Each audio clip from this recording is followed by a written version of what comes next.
Valstybinis mokslinių tyrimų institutas Fizinių ir technologijos mokslų centras kartu su partneriais sukūrė inovatyvias anglies medžiagas, panaudojant medienos pramonės, bioperdirbimo įmonių, taip pat celiuliozės ir popieriaus pramonės atliekas. Šios medžiagos gali būti panaudotos mažai anglies dioksido į aplinką išskiriančiose energijos technologijose, tokiose kaip ultrakondensatoriai, metalo oro baterijos ir kuro elementai.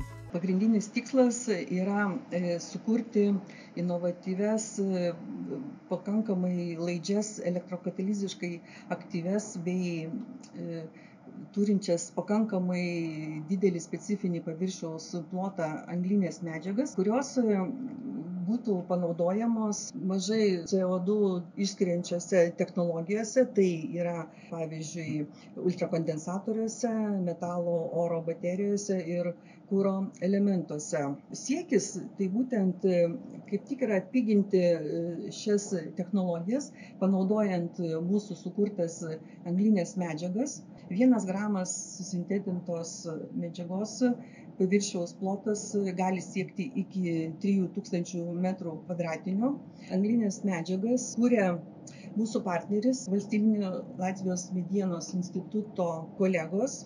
Būtent jie yra sukūrę originalias metodikas, būtent šių anglinių medžiagų gamybai. Dar reikia pažymėti, kad sintezei mes naudojame įvairias pramoninės atliekas. Pagaminti katalizatoriai, būtent aktyvuoti dar metalais, pasižymėjo didesniu kataliziniu aktyvumu deguonies redukcijos reakcijai, kas leido sumažinti būtent naudojamų katalizatorių kainą ir padidinti jų efektyvumą ir pritaikyti juos naudoti kuro elementuose, baterijose, kondensatoriuose ir kitose įrenginiuose. Mūsų pagrindinis uždavinys yra dabar laboratorijoje, o vėliau taikymas turėtų eiti į pramonę, energetikos srityje, siekiant sumažinti CO2 emisiją, gauti geresnės elektros energijos išeigas. Pagrindinis mūsų tikslas galbūt pritaikyti kuro elementuose. Tikimasi, kad mūsų sukurtos medžiagos galės sumažinti kuro elementų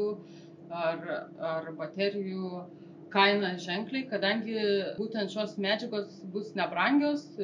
Taurieji metalai, kaip žinome, yra brangus, platina, auksas, urtenis, o anglis, ypač gauta iš atliekų, turėtų ženkliai sumažinti naudojamų katalizatorių kainą. Galima sakyti, kad gaunamas dvigubas laimėjimas. Suformuoti efektyvūs, katalitiškai aktyvūs, elektrochemiškai stabilūs katalizatoriai, kuriuose cheminės reakcijos energija paverčiama elektros energija, taip mažinant CO2 emisiją, nes kai kuras naudojamas vandenilis, metanolis, borhidridas ir kiti kurai, ir taip pat būtent katalizatoriai yra gaunami iš atliekų. Projektą vykdo kelios institucijos, tai FTMC, Fizinių ir technologijos mokslų centras, mes esam šios veiklos koordinatoriai.